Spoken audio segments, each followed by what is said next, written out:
Medical Costs in the Philippines, Part 2. Disclaimer: I am not affiliated with any government or healthcare organization. The info I'm bringing you, I've gathered from conversations with friends, off the internet, or miscellaneous brochures. I am not a definitive source on this subject matter. I am not a doctor, and I didn't play one on TV. Before making a decision on this, please seek the advice of medical professionals. So here we go. Today, we continue with part 2 in a series of covering the cost of healthcare, doctors, and hospitals in the Philippines. Health insurance for Filipinos. Health facilities for Filipinos. There are primarily 3. The Barangay Health Center, which is kind of like a neighborhood clinic, generally speaking free, although have been known to take an occasional donation. Somewhat challenged in resources at times. Public hospital, owned and run by the government, usually reasonably priced. Sometimes service is a little strained. And then there's the private hospital, significantly more expensive, in theory better service, but a for-profit organization. I elected to insure my wife, Mary Lou, and daughter, Novi, with PhilHealth. PhilHealth is a government-owned and run medical insurance corporation. The annual cost is 2,400 pesos per month, or 2,400 pesos per year, or roughly $48. Benefits include full or mostly fully paid hospital stay, doctor, lab tests, and procedures while in a public hospital.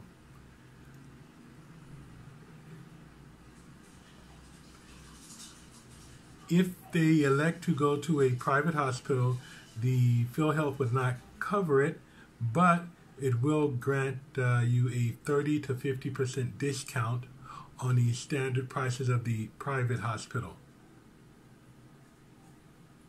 A foreign spouse, generally speaking, can't take advantage of the PhilHealth policies.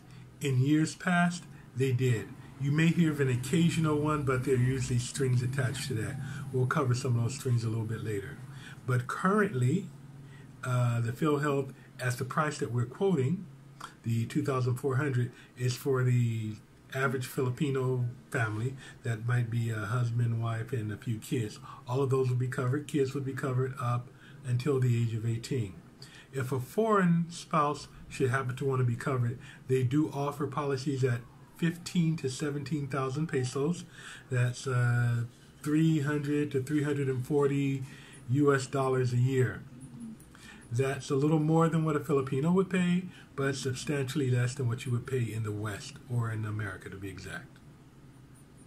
It may not be the exact policy that you would receive in America, but it would still be a bang for your buck. I think it would be worth it.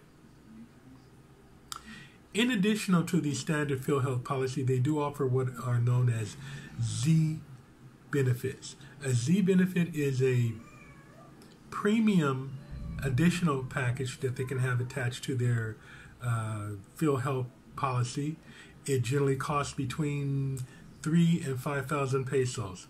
What it is it's for catastrophic illnesses, a mentally disabled child, someone with disabilities like kidney failures that require them to weekly go down for dialysis, which of course the cost would be constant and adding. Someone with cancer. So these policies are meant to help reduce some of that additional cost. At $60 to $100, not bad for additional cover, especially when I noticed that some of these top out at roughly 550,000 pesos in benefits. So $100 investment, that would be good. But unfortunately, foreign spouses are not entitled to this. There was a time when they were, but currently they are not. where the Americans benefited from this, or foreign spouses benefited from them, are most of us are older and we have geriatric needs. We break bones a lot. We win in a lot. And this type of premium policy was good for us in that manner. But like I said, that's no longer available.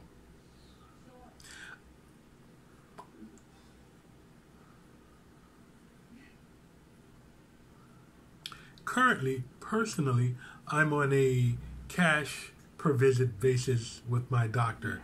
I have an illness, I go down and see the doctor, I pay cash. Maybe a little later I'll reconsider one of the additional policies available to foreigners.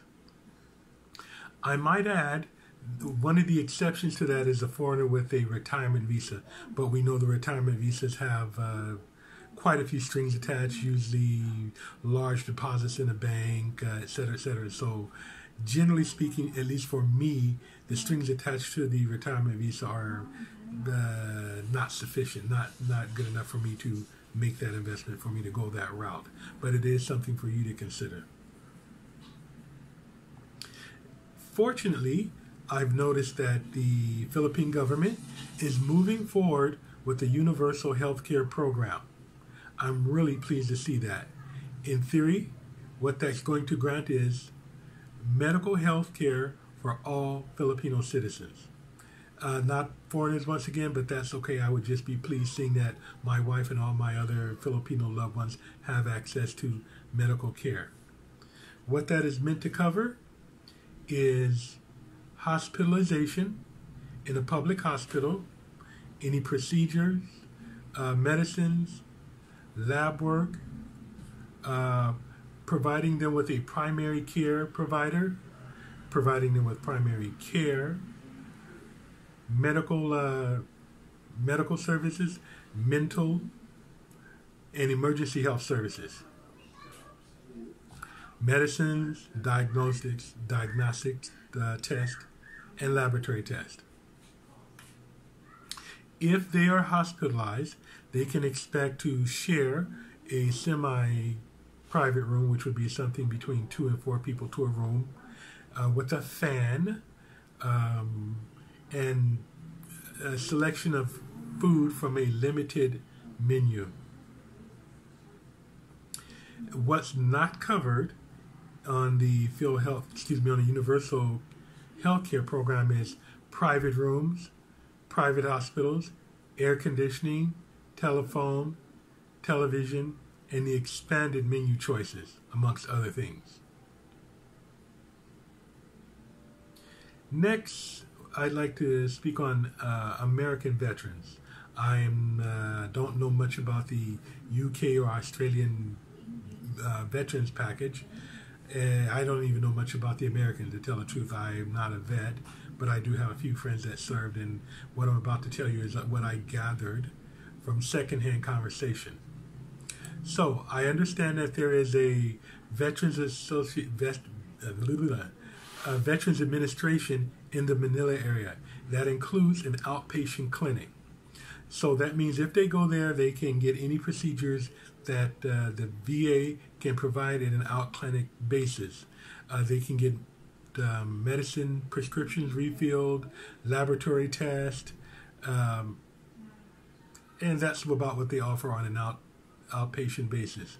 If the problem that the vet is suffering is more extensive than what can be handled at the VA treatment center, they're advised to go to their local medical environment, the area where they live, the hospital in the area where they live, acquire a doctor, pay for it, and then submit those payment receipts to the VA for reimbursement.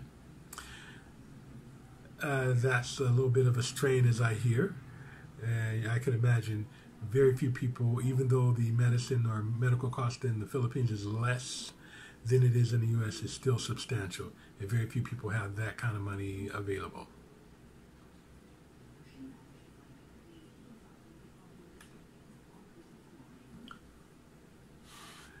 If you are an American or a foreigner and you still would like to have health care insurance, you have 3 options.